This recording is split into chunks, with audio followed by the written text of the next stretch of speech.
মৰমৰ ছাত্ৰ ছাত্ৰীসকল, আজি তোমালোকৰ আগত মই লৈ আহিছোঁ ক্লাছ 8ৰ হিন্দী চেপ্টাৰৰ বিষয়ে। চোৱা, আজি আলোচনা কৰিম হিন্দী চেপ্টাৰ 8 চেপ্টাৰৰ বিষয়ে। চোৱা, লেচনটো হৈছে 13 আৰু চেপ্টাৰটোৰ নাম হৈছে মেৰা নয়া বচপন। তো ব'লা আজি আলোচনা কৰিম মেৰা নয়া বচপনৰ বিষয়ে। সম্পূৰ্ণ ভিডিঅ'টো তোমালোকে ধৈৰ্য সহকাৰে চাই থাকিবা। চোৱা, 1 নম্বৰটো নিম্নলিখিত প্ৰশ্নকে উত্তৰ দিওঁ। तुम्हारे प्रथम क्वेश्चन तो है क बचपन में ऐसे कौन सी विशेषता होती है जिसकी बार बार याद आती है। सो यार आंसर तो हम पाइसु बचपन में हमारे मन निर्भय तथा सबसत होता है। हमें किसी का भी यह नहीं होता। निर्भय मन से हम खाती खिलती तथा उछल कूद करती हैं।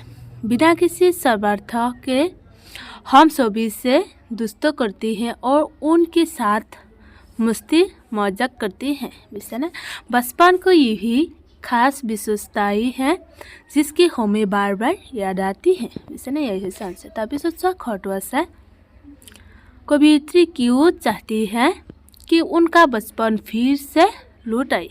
कि कैसे कविया माने क्यों चाहছিল যে তেওঁৰ সৰুৰ জীৱনটো আকৌ মানে फिरी आहिबोलै क्यों चाहছিল कविয়ে। सो यार आंसर तो हम पाइसु कवि जब छोटी बच्ची थी तब वह अपने आंगन में बिना किसी बॉय के यहाँ वहाँ फिरा करती थी। तब उन्हें किसी बात की चिंता नहीं थी। दिन भर खेलती और भूख लगने पर माँ उसे खाना खिला दिया करती थी। बुझिছে না কি কৈছে মানে দিনভৰ মানে সৰুকালত কি কৰিছিল খেলি আছিল আৰু যেতিয়া মানে ভোক লাগিছিল তেতিয়া কি কৰিছিল মায়ে মানে খোৱাই দিছিল। তাৰপিছত চোৱা কি কৈছে रोने पर माँ उसे गोदे में उठाकर चुप चुप कर गाले गालों को सुखा दिया करती थी। बचपन का वो सरल जीवन जिसमें सिर्फ प्यार था। বুজিছে না কি কৈছে সৰুকালত মানে কি কৈছে জীৱনটো এনেকুৱা আছিল सिर्फ মানে কি কৈছে অনলি মানে মৰম আছিল। বুজিছে না এই কৈছে। তাৰপিছত চোৱা उसमें किसी प्रकार का चल या पाप नहीं था। बचपन की इन्हीं यादों को याद कर कवियत्री चाहती है कि उनका बचपन फिर से लौट आए। बुझिছে না এই কাৰণে মানে কবিয়ে চাইছিল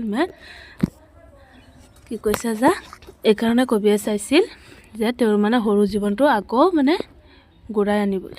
তাৰপিছত চোৱা কি কৈছে কুৱেশ্যন গ वह प्यार जीवन निष्पाप का अर्थ स्पष्ट करो।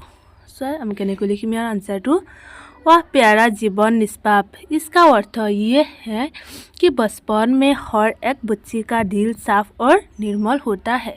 बचपन का समय ही एक ऐसा समय है जिसमें न चूल है न कपट और बिल्कुल पाप से मुक्त होता है अर्थात निष्पाप होता है। बुझिছে না यही হৈছে आंसर। তাৰপিছত চোৱা তোমালোকে क्वेश्चन गটো কি কৈছে मेरा नया बचपन कविता के प्रतिपाद्य को स्पष्ट करो। सो आंसर तो हम पाइसु मेरा नया बचपन नामक कविता के माध्यम से सुभद्रा कुमारी चौहान से अपने बेटे को रूप में अपने की बचपन को याद किया है।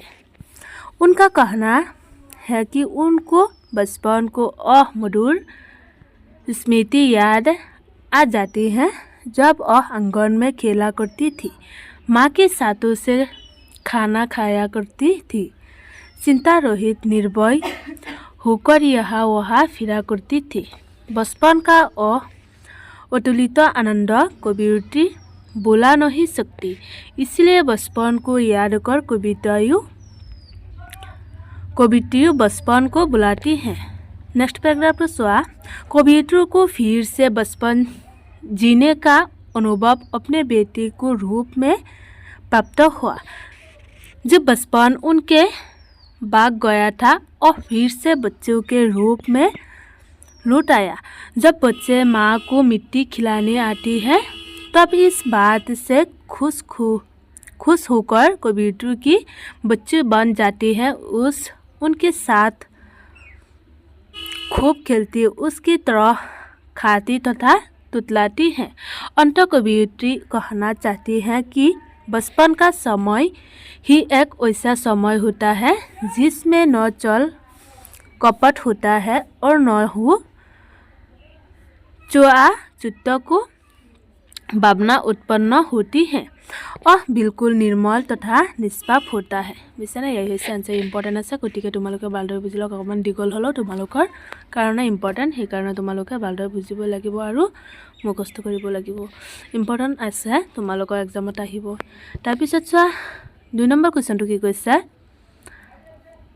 আছে স্পষ্ট কৰোঁ सब वाक्य तो कतो आसा बार बार आती है मुझको मधुर याद बचपन तेरे गया ले गया तो जीवन को सबसे मस्त खुशी मेरे। सो यार तुम कहने को लिखिम जिसका आशय यह है कि सुभद्रा कुमारी चौहान अपने बचपन को याद कर बचपन से कहती है कि हे बचपन तेरी मधुर यादें मुझे बार बार याद दिलाती हैं।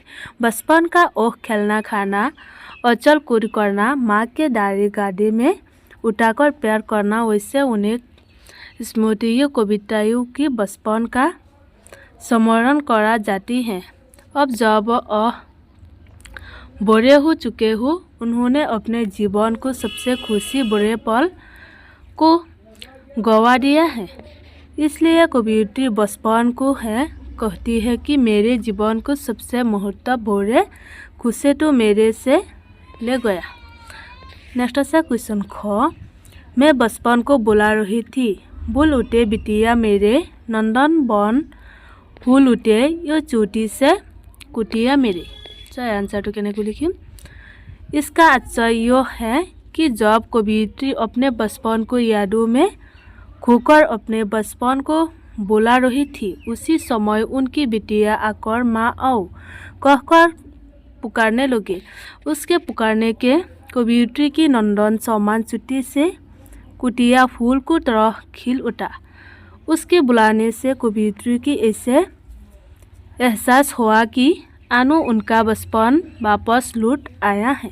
यही आंसर এতিয়া চোৱা ছাত্ৰ ছাত্ৰীসকল তোমালোকৰ 3 নম্বৰ কুৱেশ্যনত কি কৈছে নিম্নলিখিত कथनों में से सही विकल्प हो चुने।